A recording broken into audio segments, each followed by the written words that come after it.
I'm Katie Crepeau, founder and writer at designeffects.com, and I'm here today with Jan Lim and Mizah Rahman from Participate in Design, which is a Singapore-based design firm that is researching, testing, and developing socially just and inclusive methods of design that are appropriate for local neighborhoods and communities in Singapore.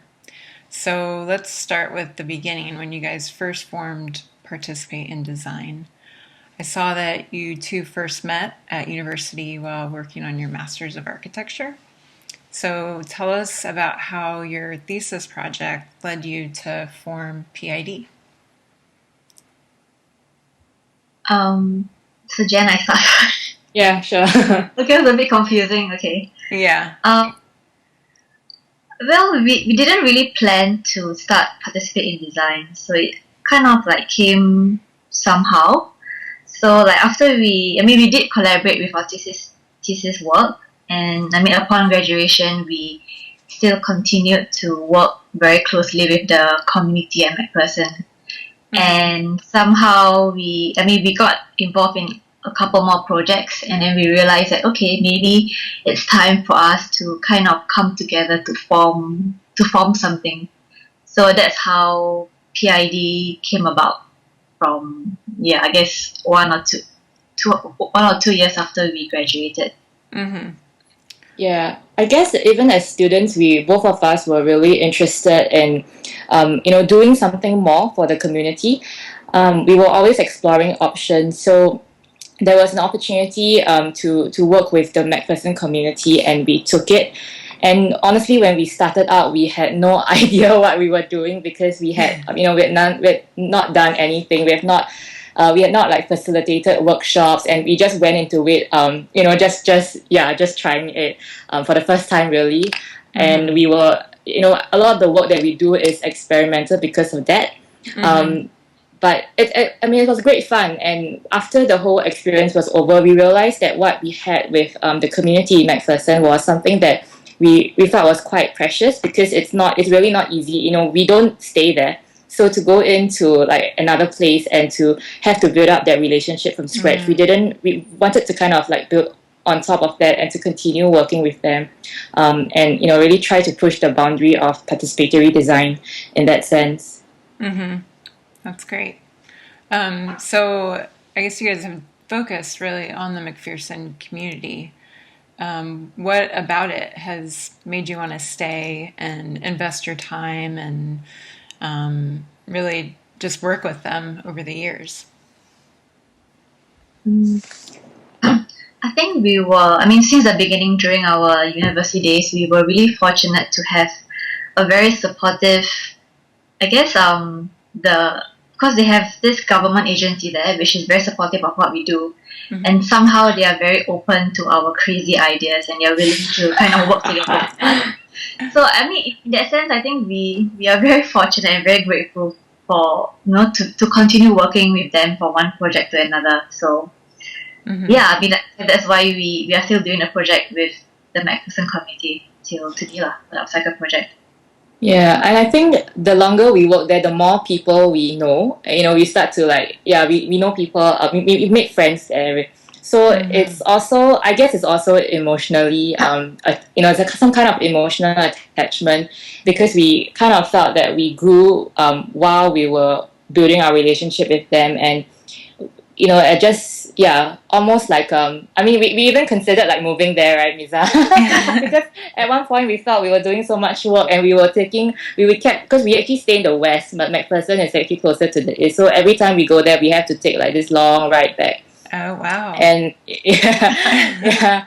So, but I think it's really about the people. Like Mizah said, it's about the support that we are getting from, the government agency there, the openness that we have, and the openness even from the people, like the residents who stay there, and how it's just so easy to go in there and to strike up a conversation with somebody, and they're just open to sharing it with you.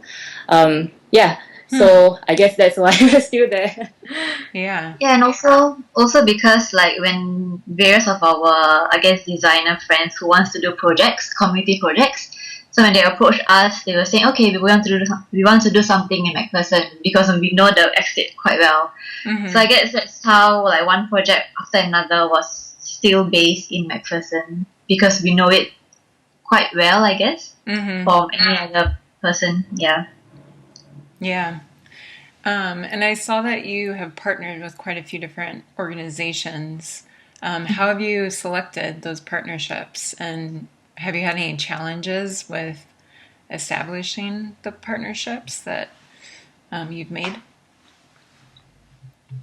I think the architecture community in Singapore is not really that big. So if we studied, and at our time there was only one university here that provided architecture. So if you study there, you kind of know everyone else who went through the same education. So yeah, so the people that we met, the organizations, they are friends from our circle that we met at one point or another. Whether it was through PID or through our other networks.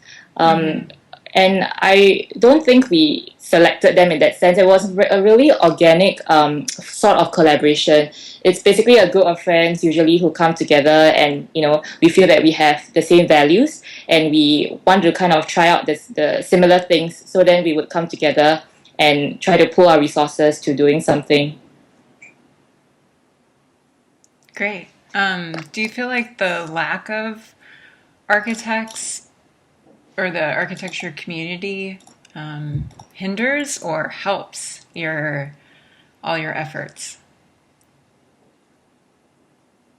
You mean the lack of more of a social angle of architecture, is it? Yeah, or just like so I guess in the States, the AIA, American Institute of Architects, is just a huge body of people, and in all the major cities, there's usually a chapter there, and but there's like a lot of the cities have a ton of architects in them, and how you're saying that there's only one school in Singapore and it seems like it's a smaller community. Do you feel like that gives you a little bit more leeway with what you can do for projects versus if you had, because the AIA has a pretty strong presence in the States, and I feel like a lot of the rules and stuff are pretty well set. So I don't know, perhaps, I don't want to lead you to the answer, but just like wondering if being smaller, you guys can be a bit more creative about what you do. Okay. I don't know, I never really thought of that. So maybe because I guess, I don't know, in terms of like community projects, I guess we didn't start off by having relationship with like the Singapore Institute of Architects, for example. We work together more closely with the government bodies, I guess, the agencies. So they will come in when they are interested to support a particular project, for example. So I guess being small and being young, I guess I guess that is to our advantage in a way. And it really depends on like who you work with. So not all communities are as open as MacPherson. I think some are more reserved, especially doing community projects. Some are a little bit more open and more experimental. So I guess that is to our advantage in a way. Yeah. So the government that you guys work closely with, they are pretty accepting of your methods and kind of how you guys are experimenting a little bit. Would you say that, or? Okay, because the Singapore political landscape is a little bit different in a way. So when I say government agency, in a neighborhood context, they are the one which takes care of like the software portion of the residents. Meaning in MacPherson, you have the MacPherson Community Center or Community Club that they either provide like various activities, various programs, various like welfare support for the residents at a particular neighborhood. So and every of these community centers, they would each have their different kind of KPIs and different agendas. So, Yeah. so yeah. So the MacPherson community is, how would you describe their personality? Personality. You mean the residents or the agency that we are working with? I would say right now the agency. How would you? Yeah. For me, I think they are open, they're supportive, and I think they're really keen to, be able to engage perhaps the younger people, because the estate that we are working with in MacPherson, it does have a reputation for having an older demographic. And statistically, if you look across Singapore, it is slightly higher. The number of people, seniors, is slightly higher than other parts of Singapore, but it's not as much as people would usually say. So, for example, when we talk to people, some of the residents who stay there actually told us that they had assumed the people in MacPherson, about 70% of them are elderly people, but it's really less than half. So it's just the perception, because they are the ones who are usually downstairs on the, using the public spaces and on the ground floor. So because of that, there's this perception, and I think, as for the government agency, they're always keen to engage younger people, even the youth who are staying there, and to have that kind of vibrancy in what some people might kind of observe as a really, a town that is really for old people in that sense. Yeah. That's really interesting. Yeah, and I think in terms of the older people or the senior citizens, I think the government have been doing a very good job in trying to engage them. I think they have provided quite a lot of activities for them, a lot of welfare support. And so I think the main reason why I think the MacPherson Community Centre kind of are more open to various ideas if they want to engage, particularly the younger people, that means the youth, who might not be as engaged compared to the senior citizens. That's really nice. It's like you're linking the elderly population with all the young people through design. Yeah, we try to do that. I think the beauty about design is that if you do it in a way that's really open and inclusive, you can really bring all sorts of people on board, right? Whether or not if they've lived there longer, they have more stories to tell. If they're young, there's certain energy and refreshment, there are ideas that they bring. So it's good to kind of have that kind of conversation and have people complement each other. Yeah. When you explain, or how do you tell people what you do? How do you explain it to citizens? This is always a hard one. I think it has always been quite tricky for us, because PID has although we started back in 2010, I guess, during our university days, but PID has only officially formed or born I think late last year. So we have been trying different ways of how to introduce ourselves. Be it to the residents or to our fellow designers or our fellow peers. One of the challenges is that people don't really understand what we do fully. So it's always been just trying out how do we actually promote, or how do we see ourselves, or how would they want to see us in a way. So in terms we are a design organization who's non-profit. We do design more of in a more social angle. Yeah. One of the big buzzwords in Singapore right now is community engagement. So that's been a really big thing over the last election. And there's this whole idea of really going to the ground and understanding people and then giving people a say in what they want. So, for example, when we talk to people from the government, that's usually how they see us, and as in terms of what we do. And it's true, a large part of our work is about engaging people. But I think the word engagement is it's quite vague, right? Because what does it really mean? So that's something that we are also trying to explore on our own.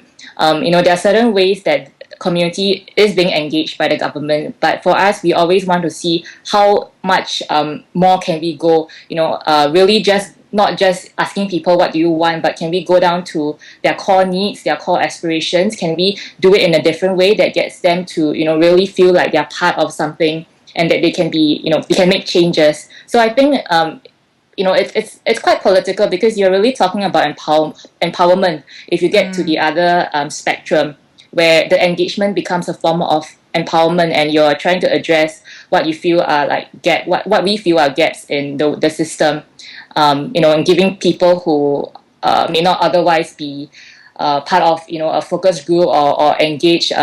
Maybe they're not that savvy online. They have a lot of issues and emotions, but there's no avenue for them to express it. So that's also kind of what we're trying to bring.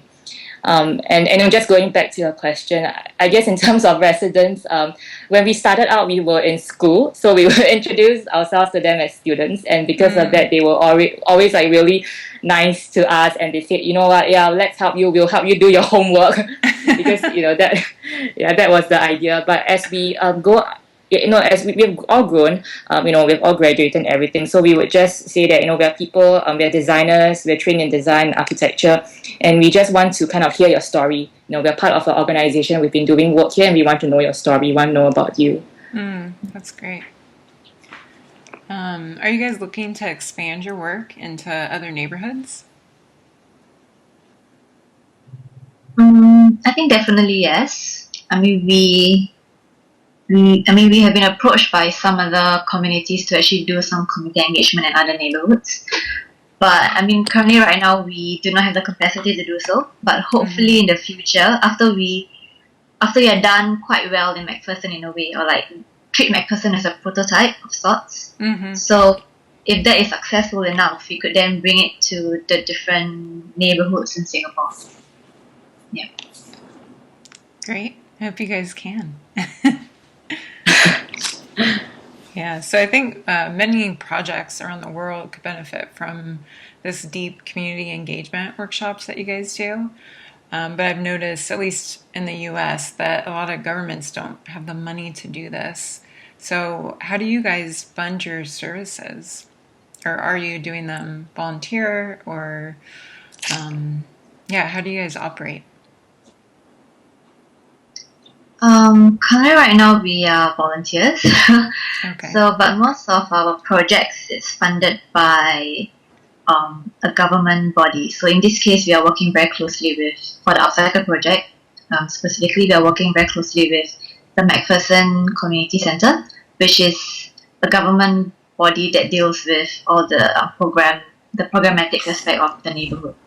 So in that sense, most of our projects are funded by a particular agency. Okay. Yeah, and it falls under, because they have to park it somewhere, so it falls under the community arts and culture funding, and that's how we usually derive our the money for our projects and our exhibitions and initiatives. But we are looking to because the work that we do requires really a lot of time, a lot of energy to plan and to organize and to hold the whole thing together. So we are looking for ways to make it more sustainable in the long run. And we're still in the midst of doing that. What types of things are you guys looking at, if you don't mind sharing?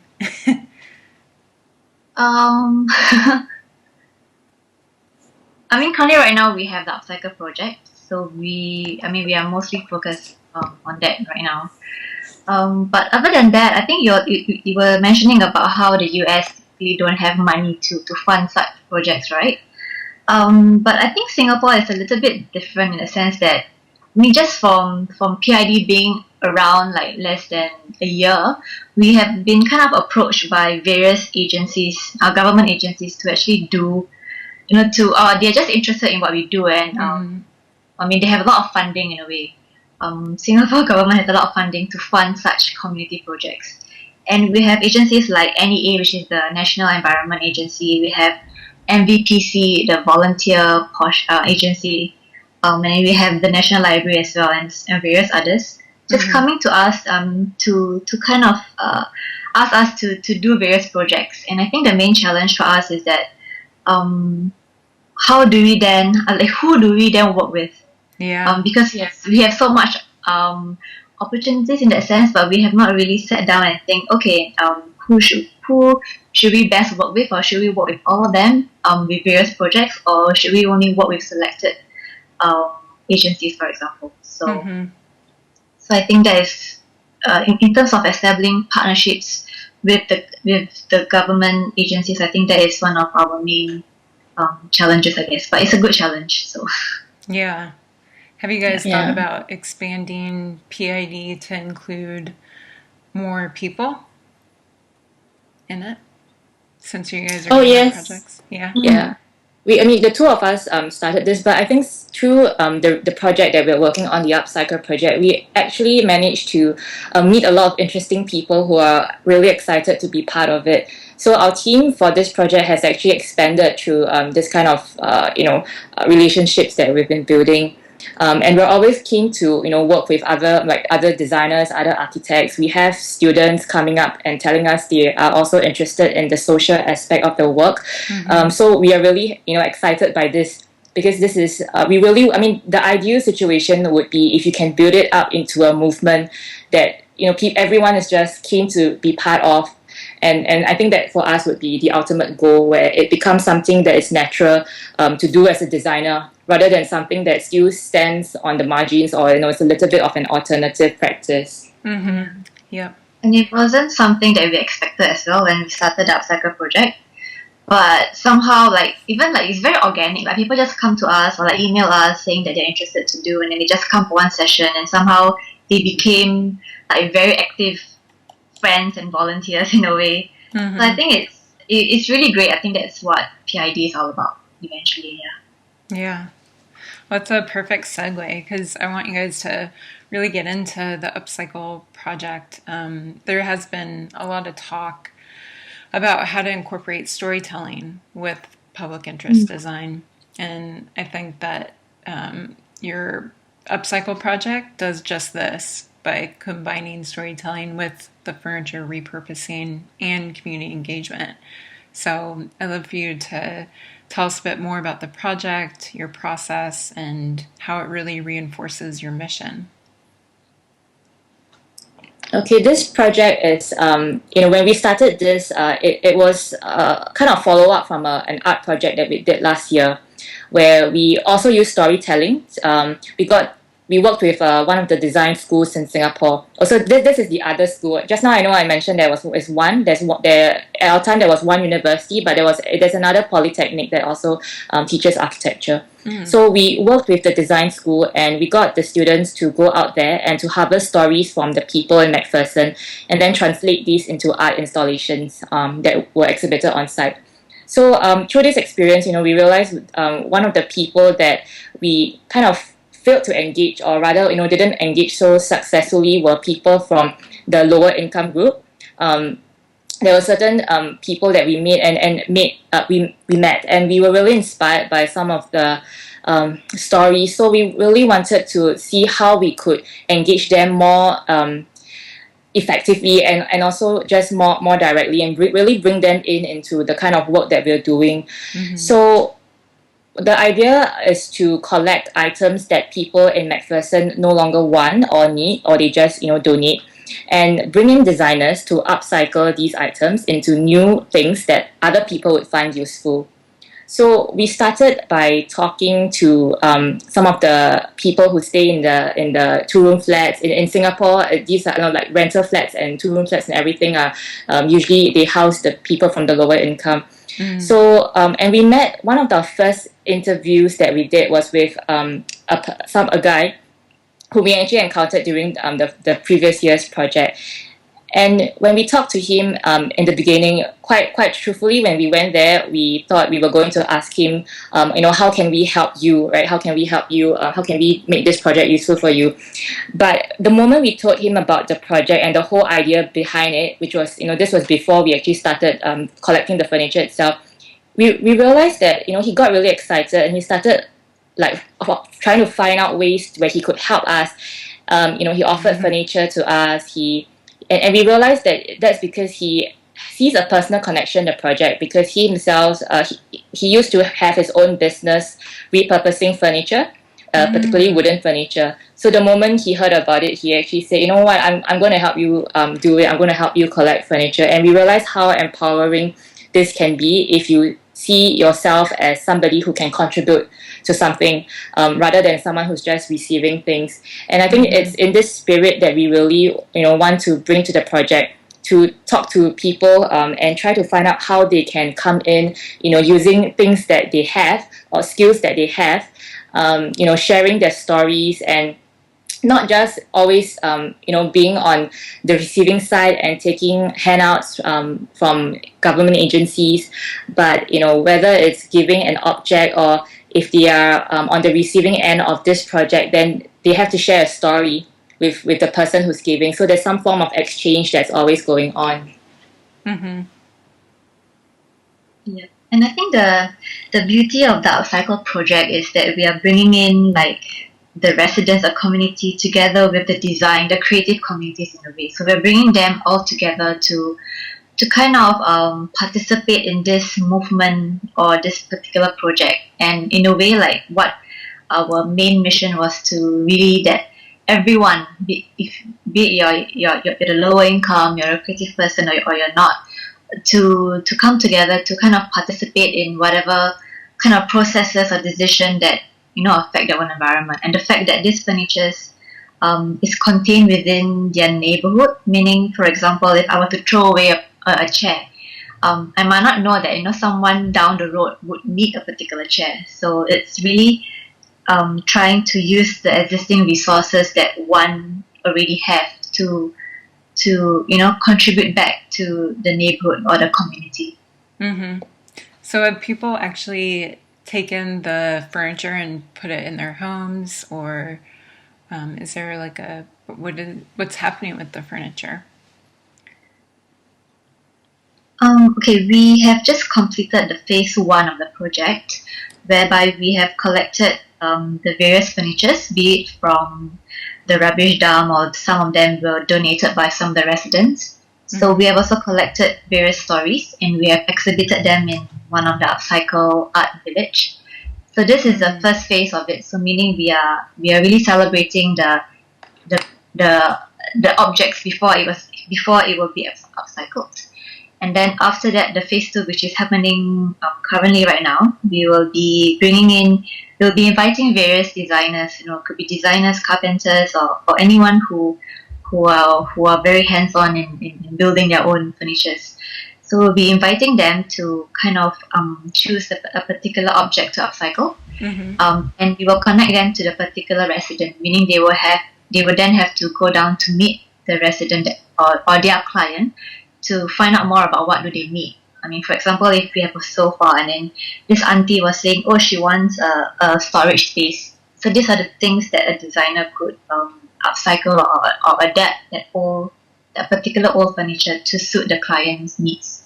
So that will be the second phase, and then we will then exhibit the stories of the receiver and also the giver of the particular object together with the designer as well. Yeah. Yeah. So in the end, people will have a piece of furniture that's been upcycled, and this will link the maker and the receiver through stories. Yes. Yeah. Yes. That's the intention behind the project. That's great. And what was I? Trying to think. I lost my question. What I was thinking about. So I guess kind of going with this, how does it, would you say this is exactly like where you guys want to go, or where do you see the Upcycle project kind of taking you? I think this, the way we kind of chose to look at participatory design in Singapore is that we're really at the beginning of what we hope is a much longer and more sustainable growth for everyone. So right at this stage, we are really looking at building up people's awareness of their own capacity. Like Mizah said, just using things that you have from your home, or using skills that you have and certain stories that you have to build that sense of community and of that neighborhood. So this is really so in that light, it's just one out of what we hope will be many other initiatives that will continue to build up on the power of storytelling and the power of design, and really start to create these connections between people. So ideally, after this stage, if we do it successfully, and we feel people are at that level where they already see themselves in a different light, or they see their neighbors in a different light, then we would really want to go into something more like a deeper form of engagement, which could perhaps involve really even just coming together and looking at a particular space in their estate and trying to solve certain issues around it, or trying to create something together that everyone can use. So I think it's really it's just the first step out of many steps that we see. I could see this turning into almost like a parking day. Have you guys heard of parking day? Oh yes. Yeah, I could see the upcycle project kind of turning into a similar toolkit that people could use in communities all around the world to combine the storytelling and furniture repurposing and community engagement, and maybe just like making a upcycle day or something. I think that'd be fun. Oh, that sounds like a good idea. Yeah, because I think we. Oh, go ahead.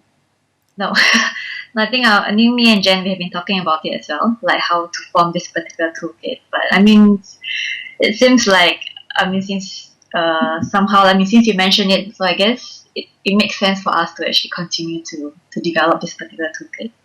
Yeah, I think one of the ideas that we have been playing with, this project isn't quite finished, but we're also thinking of how to kind of extend it, because there seems to be so much interest in this, from people that, like, we said we've met people who come in from an environmental angle, or people who come in from a social angle. There's been quite a lot of interest, and we really want to kind of capitalize on this and grow the movement of participatory design. So, for example, if the upcycle project could be turned into a toolkit, so like how we have chosen to go about it, if we can just take some time after the end of this phase to reflect and refine it and publish it online, perhaps any other designer in Singapore can then take it upon themselves to do something in their own neighborhoods. So wherever they live, they can even find somebody to work with, find objects that are thrown around, and then create that sort of offshoot on their own. I think that would be really great. And that is an idea that we are currently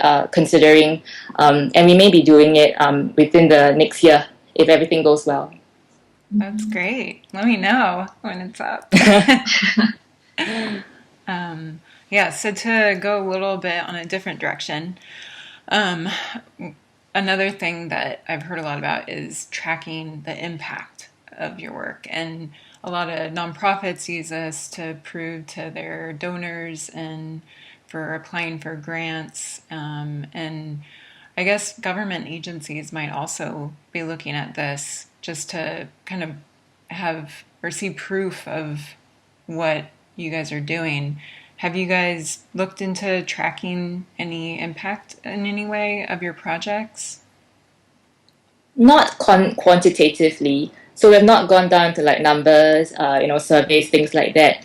But usually after we do a project, there's some form of photo documentation or video documentation. So in that sense, we do try to kind of retain that, like a sense of what actually happened, and to publish it so that other people can know. But I don't think we have actually taken, we really thought about that much in terms of tracking impact. I think that would be something that we would really want to look into, to really see whether some of the methods that we've been using are working as successfully or not. Yeah. Yeah, and especially since you're pretty well embedded with the MacPherson community, but perhaps when you go into a new neighborhood in Singapore, you could kind of set a baseline for engagement and then build up from there, and kind of, I guess you wouldn't be able to compare it, but since you know, or since you have some of your programs and your projects in place, it would be an interesting thing to see, what types of outcomes come from your projects. I think because MacPherson has been our comfort zone for quite some time, so it would definitely be a challenge to kind of test it out on a different estate. So I think that would be something that is quite interesting and challenging for us as well to kind of embark on for the next phase. Yeah. Yeah. All right. So I know that you guys have a lot of students and younger people that are interested in doing this type of work. But generally, what advice would you give somebody who is interested in participatory design, or any lessons learned that you wish you would have known when you started? Well, I think fearlessness would be a big thing, just not being afraid to try out ideas. I think that would be probably the most important thing. Because I do know a lot of young people who come up to me and they say they're interested in doing like social design or community design, and I always say, like, why not? Because all you need to do is to have that idea and to go out and test it, and not be afraid to fail. Quite honestly, when we started out, as I said, we didn't know what we were really doing because we had no experience beforehand. But I think maybe because there's two of us, so we could kind of bounce ideas off each other, and whenever, even though we were like a bit afraid, like that things might not go wrong, but we thought, hey, why not? Let's just try it out, and we had that kind of support. So I think that's also important. If you can find people who also believe in the things that you do, it's always good to have that kind of support in that sense. Mm-hmm.